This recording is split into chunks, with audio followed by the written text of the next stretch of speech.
Hello and welcome to the Third Culture Therapy podcast with me, Layla Maghribi, where we explore the intricate, sometimes difficult, but always fascinating relationship between heritage and mental well-being.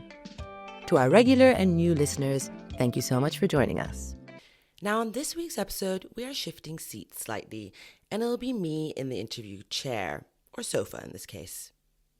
In this last episode before our mid-season break, I sit down with Ned Sedgwick, a producer who's been working with us here on the Third Culture Therapy podcast this season. And I answer his questions about my own identity and experiences with mental health. We also talk about the reasons for creating this podcast, what it has taught me, and how it has helped me through an incredibly painful year for a region, people, and culture that I'm very closely connected with. So, Layla, I'm delighted to be here today for this slightly different episode. I've been helping with the last series. We met at a podcasting conference and I started listening to Third Culture Therapy and I was absolutely fascinated. I just thought it was the most amazing way of having conversations about identity and mental health. For those who can't see the video, you might be able to tell from my voice, I am not somebody, I'm not somebody with a third culture background. I'm very much somebody with a first culture background. But I think that kind of shows just how good the podcast is, that it doesn't matter what your background is, these conversations are great, are just really fascinating and engaging. Now, Thank you. That means a lot. I do have a question to start things off though. Okay. And it's a question you always start every episode off. You hold within you many identities. You are British Arab. Yeah. You are of Maghribi, if I pronounce that right, which I probably haven't, background. You are of Palestinian, Syrian, Libyan. Which of these identities are you most tied to, do you think? Yes, funny. I ask this question so often. I have, of course, thought about it myself, but now that I'm in the hot seat, I get why it's a little bit difficult to answer. But I think of the ones that you mentioned just now, I would say the way that I present myself in the first instance is saying British Arab. Yeah. Because I do feel that those identities are a very appropriate shorthand to kind of describe the worlds that I inhabit. When I come to break things down a bit more, I like to say that my operating software is British, and the way that I think, and obviously because I was educated here and brought up here, I find it very in alignment, with British culture, English culture in particular, because I grew up in London. But then my sort of heart, spirit, cultural leanings, affections are stronger in the Middle East, in the Arab world, in particular Syria, Palestine, and Libya. But yeah, British Arab is how I feel culturally, because I feel very tied to my Arab roots, but I feel very tied also to this country that I was, born and raised in. When you meet other people who are define themselves or would be defined as British Arabs, is there a thing that you connect with that you don't necessarily see in people of the other individual identities which make it up? Yes, because I don't actually find that many people, if I'm honest with you, who necessarily identify that way. Really? No, that still the Arab label has some issues around it for some people. But I happen to grow up in a family that was a very big advocate of sort of pan-Arabism as a political as well as a social reality at a certain point in time. It definitely was. And aspiration as well. So the connectedness of Arab-speaking countries is something that I believe in and advocate for very strongly. But not everybody does, especially with the advent of nationalism in the post sort of 60s, 70s era.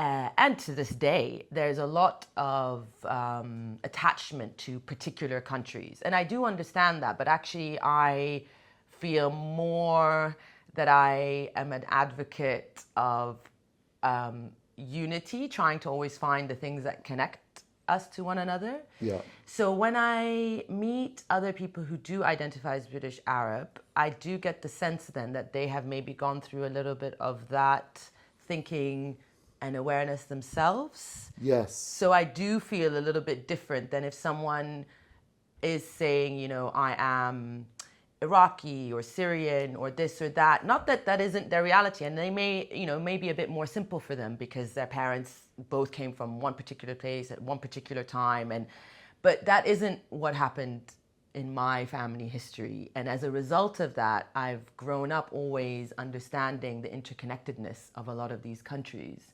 In the same way as me saying British, not necessarily English, is my also way of being like, I see the entirety of the UK as one, notwithstanding obviously the differences in history and culture. It's almost embracing the differences. 100%. It's almost it's a great frustration I have when you have, you know, Theresa May a few years ago, and every now and then some leader says multiculturalism has failed. I'm like, sorry. What, in the United Kingdom of Great Britain and Northern Ireland, a country of 4 countries, multiculturalism has failed. It's kind of completely against, it's embedded in any identity that you might choose to ascribe to if you say you are British, which I suspect a lot of those people would say.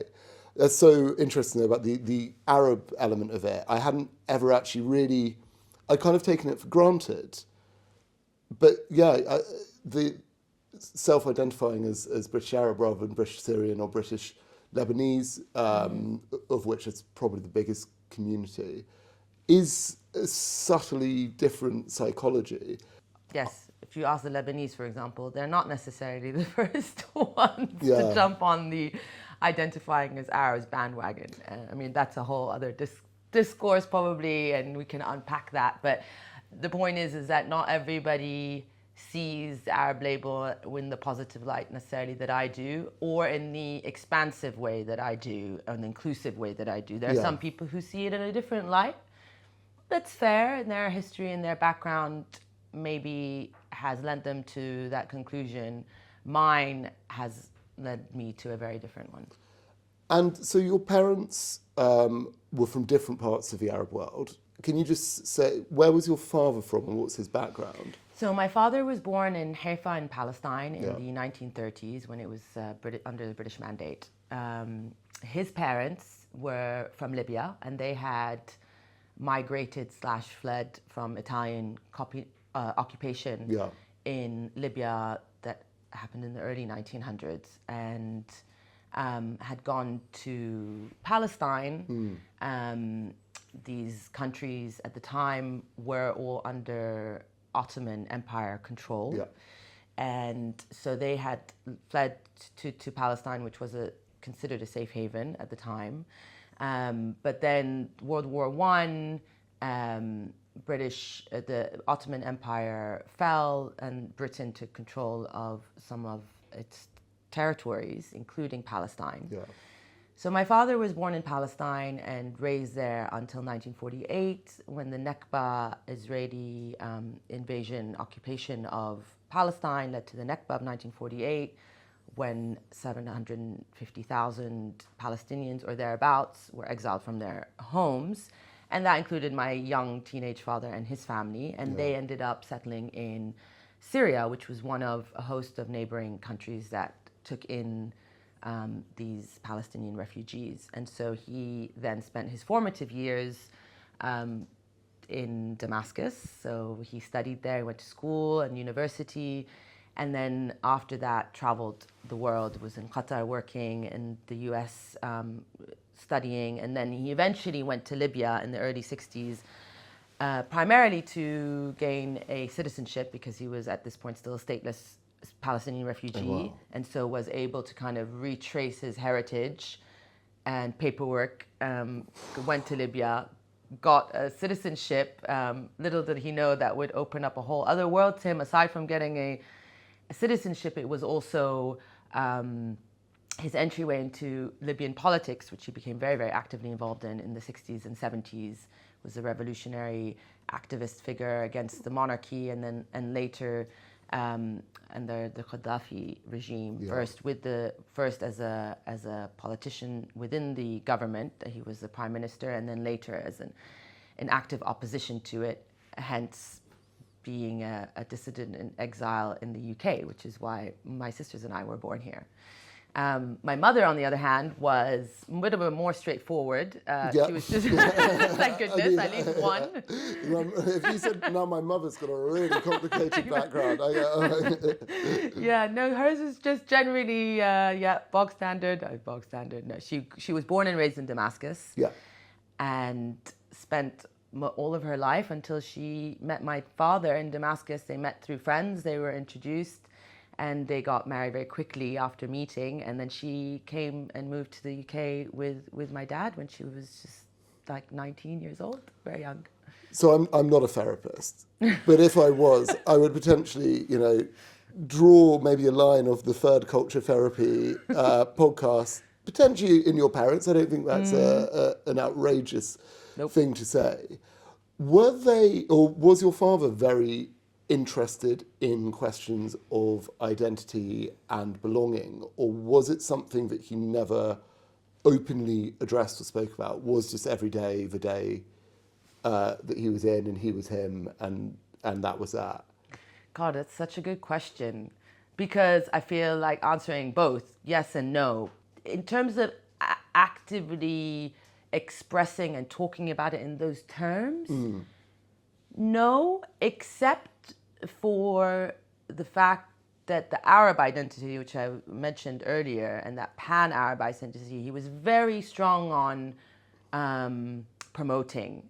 Yeah. And we always did know that we were sort of Arab first, more than being of a particular, belonging to a particular country. And that must have come about through the discourse.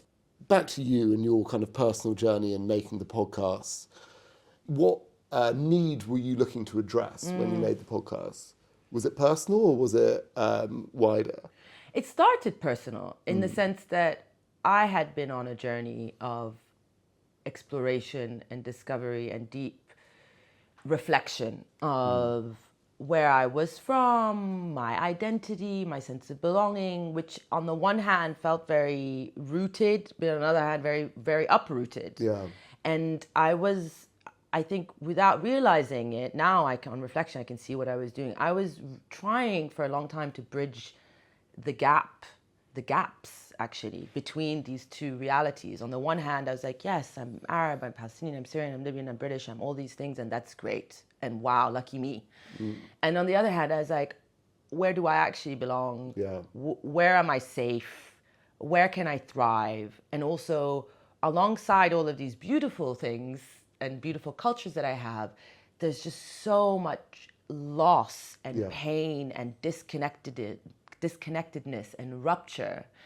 And I did feel very strongly that these generational wounds were in me and needed deeper explanation, understanding, and above all else, healing. And through my personal journey of that, and it took different routes, but I went on my own personal mental health challenge journey, let's call it. And I suppose when I came out of it, it's obviously always a work in progress, and depending on how many layers you want to dig into, I just felt very strongly that other people were going through this. Other people were confused. Surely they were. And I knew that, I guess, from conversations I was having individually with people. And every time I had a conversation in which I was like, well, I've been through it. Like, this is how I felt too. And I could see people's eyes light up being like, oh, yeah, really? Okay, tell me more. Or let's just share. Or let's just talk. And that was what kind of spurred me on. It was more having so many of these conversations. Like, look, it's not just me. There's so many people out there struggling, and they don't even have the words to articulate. If something isn't necessarily materially wrong in this moment, to think about what are the other factors, the social, political, generational, cultural factors that are impacting you. And I kind of wanted to unpack that and just put it out into the light and just say to people, look, I get it. It's not just you. It's not just me. Like, all of us are struggling a little bit. And do you think there's a potentially stigma built in around people of immigrant backgrounds in the West by the fact that the struggles of your parents or grandparents are so kind of clear and obvious that there might be a kind of guilt complex or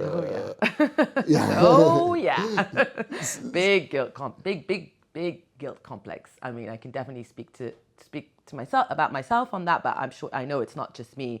There's a huge level of guilt that we carry about being the lucky ones, the privileged ones, and that's a very heavy weight. It also, unfortunately, it also masks or buries other elements of loss that we also carry, which is disconnectedness from our roots, from extended family, from customs, from history. And so what I came to realize with time was that there was a bit of gaslighting happening. Not purposely, but I was even doing it myself when I would feel a little bit these sensations of like sadness or deep, despair or loss. And then on the other hand, I'd be like, but what do you have to complain about, Layla? Like, your life is so good. You're so lucky. You grew up in London.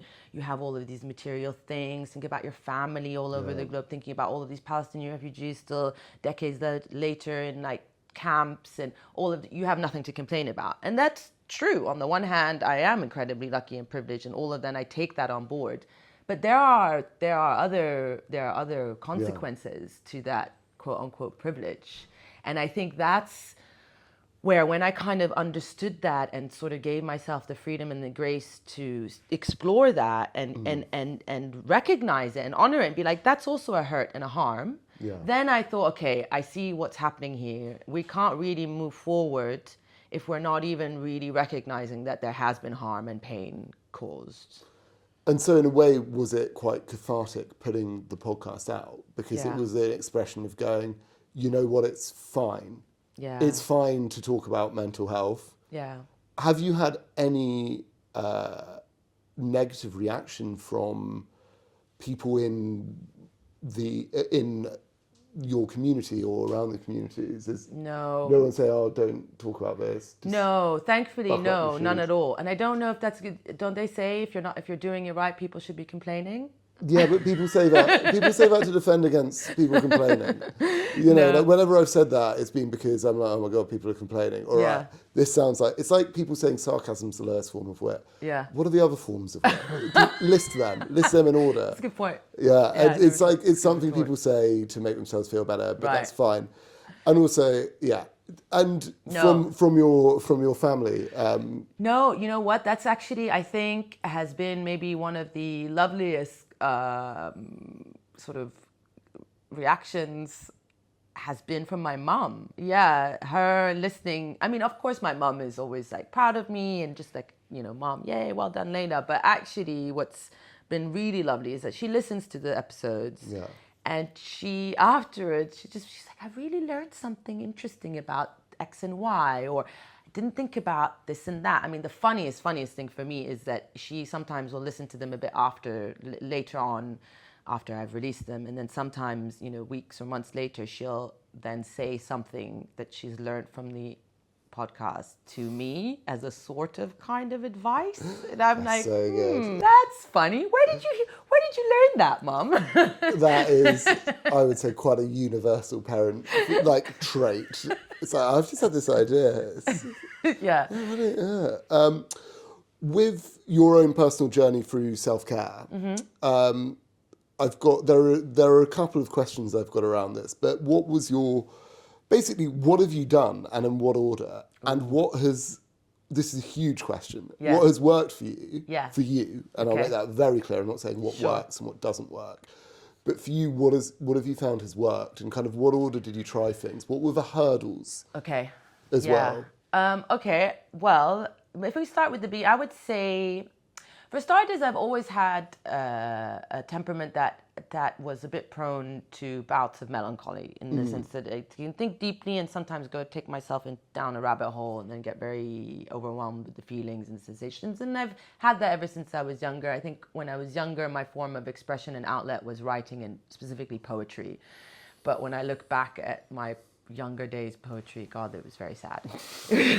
Woe is me, I'm so alone in the world. It was very like that, but obviously that was a reflection of how I was feeling at the time, maybe also most young kids. And it might have helped. It might have helped, indeed, exactly. So, and I still, to circle back, that's definitely the thing that helps me now. So I do think I kind of was instinctively going down the avenue that that helped me. But maybe in adulthood, the thing that first sort of my gateway was Reiki, actually. Oh, interesting. Yeah, it was years ago.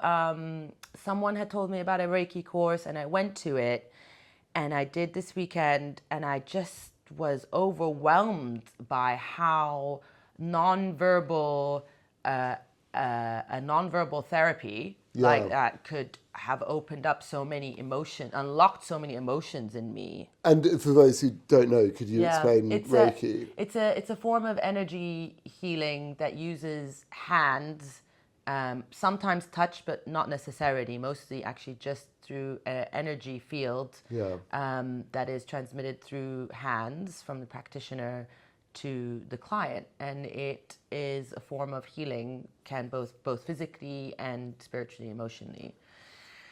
And it was very powerful, it was very impactful, but it just kind of opened up so many, this box of I think closed emotions. And from there, I started exploring a lot of things.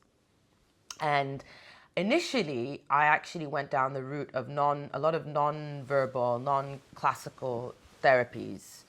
So not sort of traditional talk therapy. Yeah. That came later, but I did a few things, so Reiki, and then some other energy healing, and then I did something called theta healing, which is it's a bit of a combination of like neuro-linguistic programming and deep subconscious work. Also really helpful, but it's a lot of that is about exploring what are some of the limiting beliefs operating in our subconscious and how are they impacting our day-to-day life. Pretty useful for me. It's really useful because it taught me about the correlation between good and bad. So for every act we do or every trait that we have that we think is a little bit negative and we're trying to get rid of, if you're not successfully doing so, that's because there is an associated positive with it.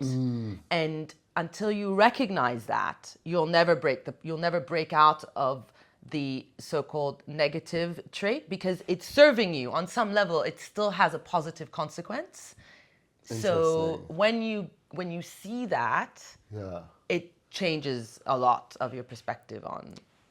That's really interesting. So I've tried. I've actually tried Reiki, which I was accidentally did in a way. Someone was just offering it at something I was volunteering at, and I thought it was great. But I tried talk therapy, and something I've noticed in your episodes is it's not that you ever say anything negative about talk therapy, but there's almost I think you sometimes couch it in a bit of wariness that it's not the only way, 100%. which I really found, because I can talk and I can talk. I can sit down and explain to you all of my problems, everything that's going on in my life, probably their origins.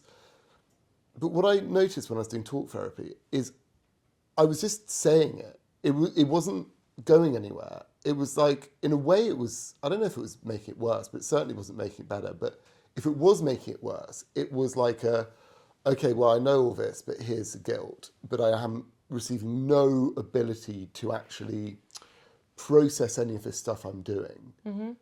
And that kind of subconscious brain and that conscious brain remained completely disconnected.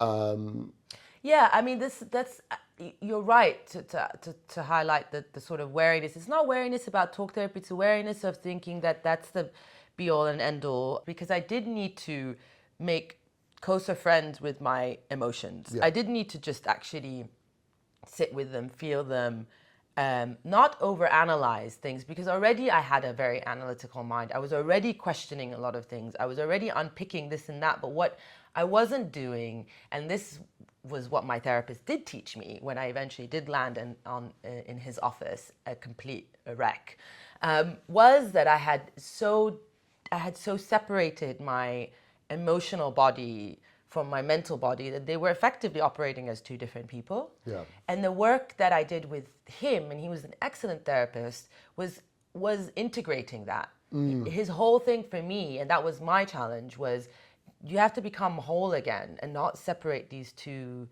They were just talking different languages. He kind of showed me right from our first session by doing this thing where he got me to sit in two different chairs. And he said, okay, now like talk from your mind here. You're sitting in this chair. Okay, great. Now, what would your heart say about the same scenario? And literally they were talking different languages. Like one was just incredibly kind and like very sweet and loving. And one was like a mean bitch, excuse my language. She was like a really, really awful, hard, judgy, critical voice. But they were both in me, right? Like it wasn't someone else who came. So when he showed me, I was like, okay, yeah, I see. The thing that he gave me, his biggest asset was the space. It was the space actually to be there and to just unpack, for him to show me that these emotions, this confusion, these tensions are okay. I'm here for that. I have space for that. It wasn't so much like problem solving. You know, when people say, what am I going to do with it? What's she going to tell me? Oh, no. You're like, that's not what their job is, actually. The job isn't that. The job is to make you feel like it's okay. All of this is okay. And then that you're safe enough to figure it out. And I've tried a lot of weird and wonderful things. I mean, I've spoken about this on the podcast in previous episodes.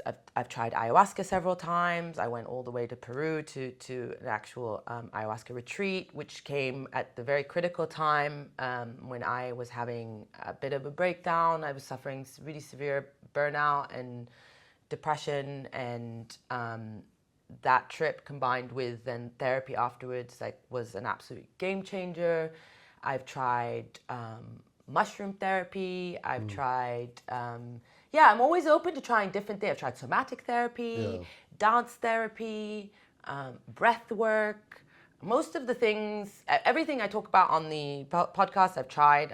I don't feel like I don't think I'd ever really talk about something I hadn't.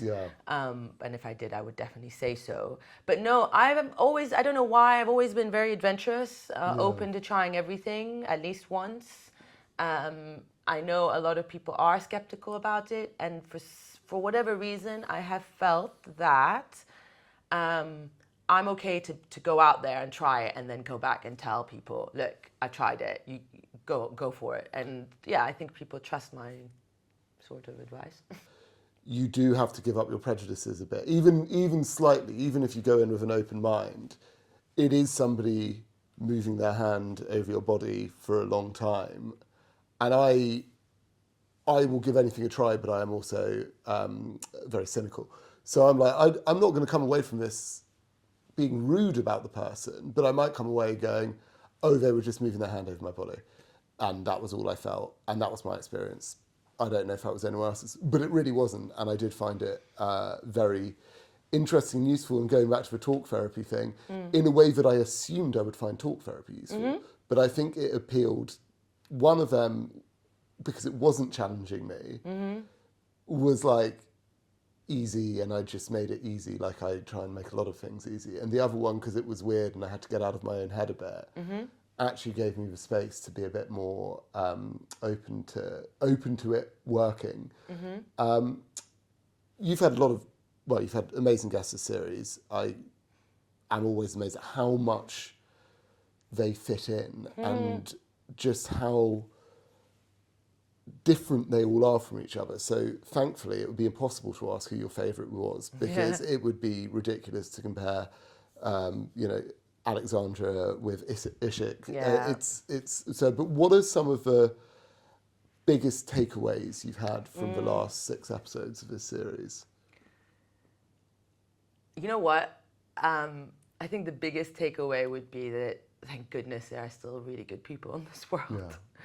It's actually the thing that, with every episode, every guest, that's actually the feeling that I come away with, which can be very difficult, obviously, in the world that we live in today, to feel that. And those guests and the work that they do and the heart-centeredness that they have, open heart-centeredness that they have, the fact that they are giving their time, skills, and energy to promote wellness and care for themselves and others is a really beautiful, necessary gift. Often at quite a big personal price. I mean, a lot of the stories that they tell involve a lot of trial and error, of breakdowns along the way, meltdowns, and picking themselves back up and dealing with their own mental health. And in a way, I think that's part of the great value of it, is that you have someone like, Alexandra Chen, who speaks how many languages? 10. And Ridiculous. went to kind of, Harvard, would have gone to super Harvard if it existed. And she still talks about burnout and often about the smaller things in life. It's often the kind of how it creeps up on you, which is something that everyone can relate to. That I found really amazing. They and the personal cost and also the exposure, right? Going back to Alexandra or someone like Mustafa as well, they're also constantly exposed to other people's suffering and taking that on and have made it their life's work to try and help. Doesn't mean that everybody needs to go down the route of like exposure to suffering, but I think seeing the capability, the capacity of people to do that and the amazing skills out there working towards it definitely keeps me optimistic about the state of the world, which is a very, very necessary thing to do. It's also a choice, right? These people, as you say, they're incredibly intelligent and successful in their own right. And they've chosen, again, to make their life one of healing and care and promoting wellness. So again, it's just like it can only be, for me, a great thing to be exposed to myself and to learn from. I also really love the fact that within them all, and obviously they all come from different backgrounds, whether it's Jassa from being Punjab, Alexandra Chinese, Ishik Turkish, Mustafa Palestinian, all of them, they all they all have their little ways that they self-care that are unique and individual, but they all always repeat, and somewhere along the way, that it's community that keeps them going, and that is community where they get that is the well source of their own care.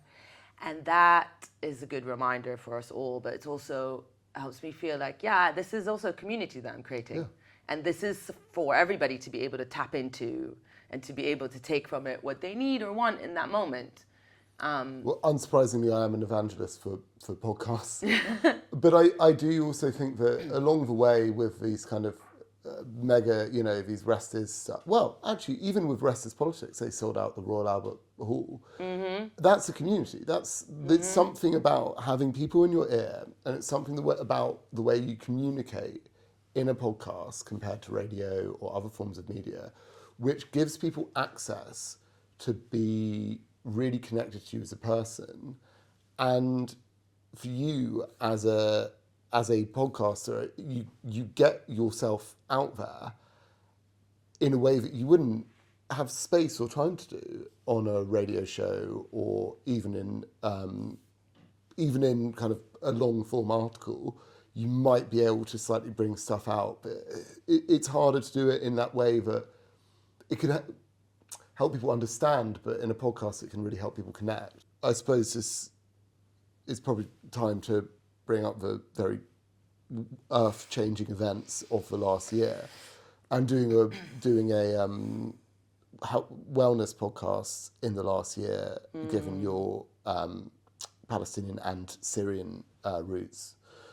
I mean, the genocide in Palestine has continued kind of unabated, and I know it's been difficult for you at times having these conversations with people, and then having to listen back, edit, put it out, almost be disconnected with it to the point where you can turn it into something that can let other people connect and whatever. It's not always an easy process. You've said a few times in your article in the New Arab and on the podcast that the little things have really helped in the last year, but also have been deeply moving. Would you say that the podcast was one of those things that helped bring out those little things in life? Yeah, I would say so. I didn't think it would. You know, in the early days of the genocide, I did not think about doing the podcast. I mean, it had already launched. I'd already done a season, and I had been planning to do the second one. But when everything started to blow up, I was like, well, now's not the time for a podcast, really. But it was actually people who came to me and were like, when are you going to relaunch Third Culture Therapy? We really need to talk about this. Yeah. Like, we're really struggling. And as I started to get that, I was like, oh, okay, right. But it's time for me to step up. Like, actually, this is the work, this is the job. It isn't frivolous. I suppose a part of me, even though it just goes to show how we can gaslight ourselves and imposter syndrome really is real. Even though my whole point of doing this podcast was to have these conversations, when push came to shove, I still thought, no, there's something more important for us to talk about, as opposed to this is the conversation. So even people who are creating it can doubt themselves, which is why it's so helpful when people do feedback and do tell you if you're that, yay, thumbs up, we need this, we want this. So thank you to whoever has and there have been many people who have been hugely supportive and vocalize that. But at that time, I didn't think that. And then when I did start to do interviews, and that particular time was very focused on Palestinians and or people in the Palestinian movement, it was so helpful for the people who were sat here talking and for the people who were listening at a time when really it felt like the world, at least the powerful people in the world, weren't listening, were not at all taking any consideration of what it felt like to be a Palestinian, to be an Arab, to be a human being, quite frankly, watching so much death and destruction on a horrific scale and being told somehow, whether implicitly or explicitly, that we were supposed to be okay with it. That not only okay with it, that this was actually a good thing. On some level, this was a good thing. The cognitive dissonance, along with the shattering of our spirits, was so big that we really needed all of the outlets to be able to express to the world and to ourselves that we're not going crazy. And I guess that was what I was doing as well with the podcast. Was I was giving that space to others, but of course in that I was also giving it to myself. I think the little things and the big things, just being of service and being active and having something to do really helps. So in some ways, the podcast, just me having to organize and research and interview and set up, it kind of put me in a mode where I was like, right, I'm doing something so I wouldn't go crazy. And I think that the what you talk about, the process of researching and having conversations rather than sharing something horrific, actually made me realize, anyway, listening to the episodes, how narrow in a way my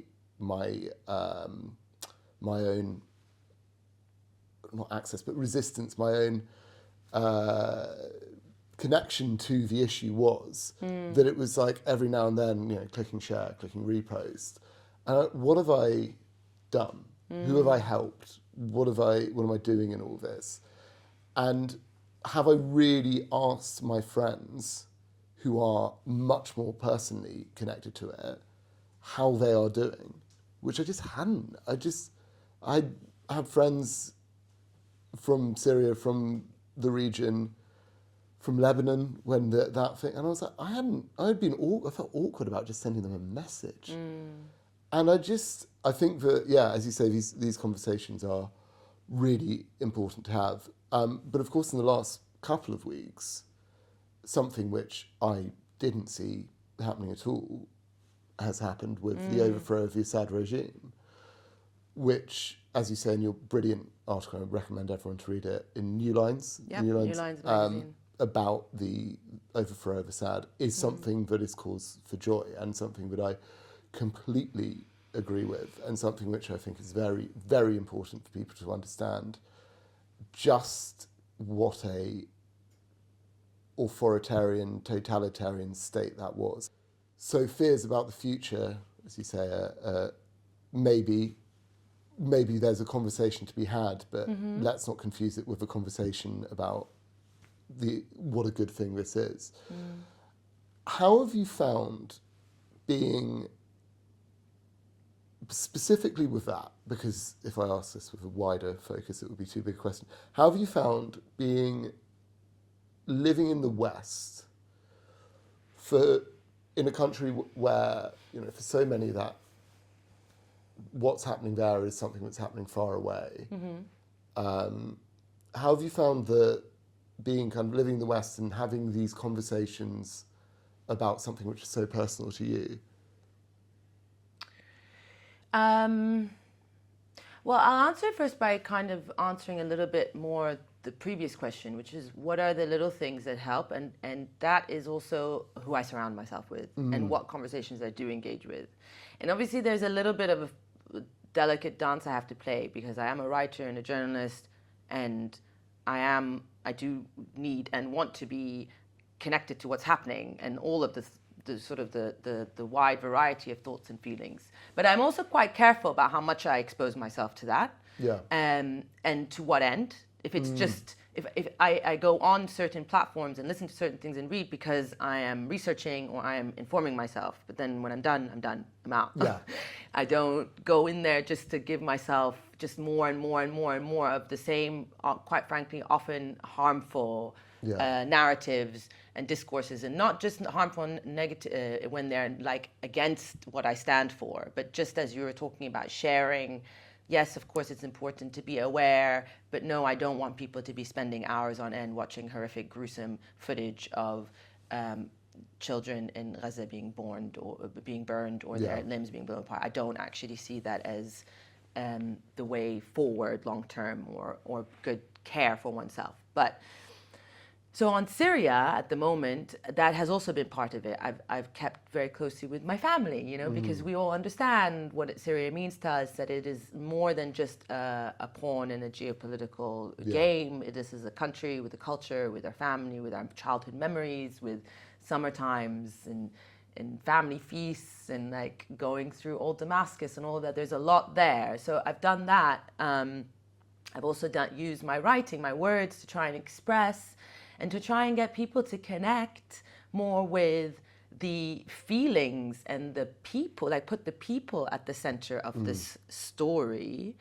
And those who are unwilling or unable to, whether they are English or in the West, or whether they are Arab, and because there are plenty of them who also occupy that space, I do see it as part of the same issue, which is this, bringing it back to mental health, this over-intellectualization of everything to the degree that it becomes this, almost like this, this museum piece behind a glass cabinet that you're looking at from different angles and dissecting and analyzing, but you're never going to really embrace or hold that item. You're never really going to feel and connect with it. And I think there's a big fear there for people to do that, because that would really mean you have to kind of break down a lot of barriers that you probably put up. And that's the same on Syria. There is sadly tension, conflicting views on whether it's a good thing or a bad thing, which quite frankly, like my mind, boggles the mind when you're talking about, notwithstanding whatever geopolitical considerations we're going to analyze and we can write reams about.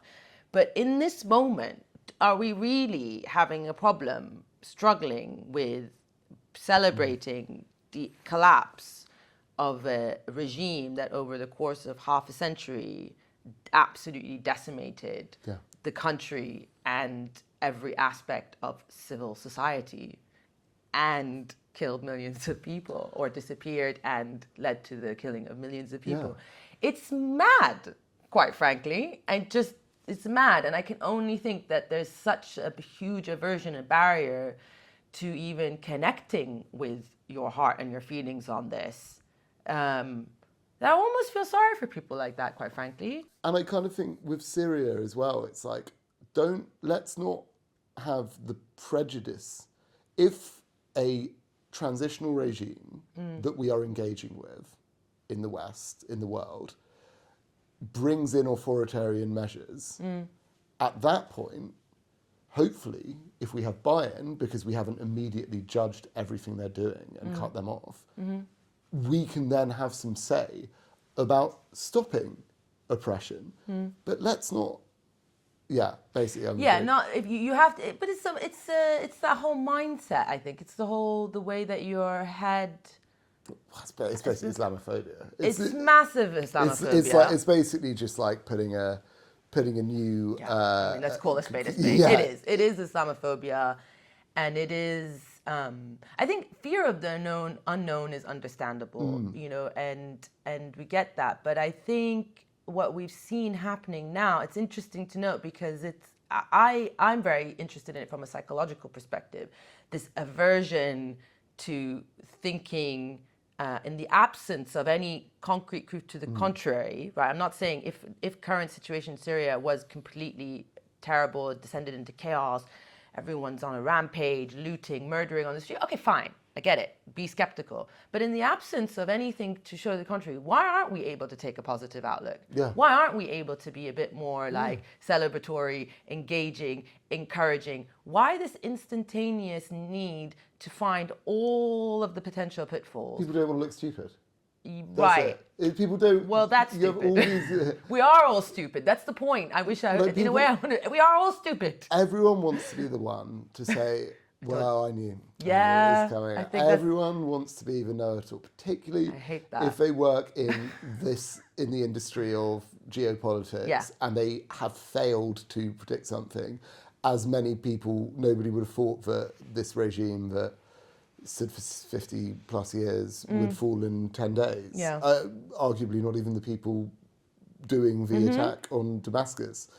And to say otherwise is you're right, is a great stupidity. But it does boil down, and I'm like, you know what, it's okay to try, and if you go in with pessimism, you're only going to screw it up. Anyway, I will, as I said, we said before, we wouldn't get we wouldn't go into this, but I can tell, I was like, and another thing. No, you're right, well, read the article if you want to know more. Read the article, that is the main thing.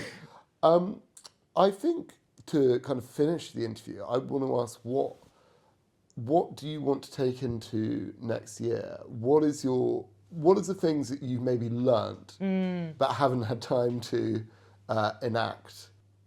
I have begun already, but I would say streamlining, being even more conscious of where I spend my time and with who.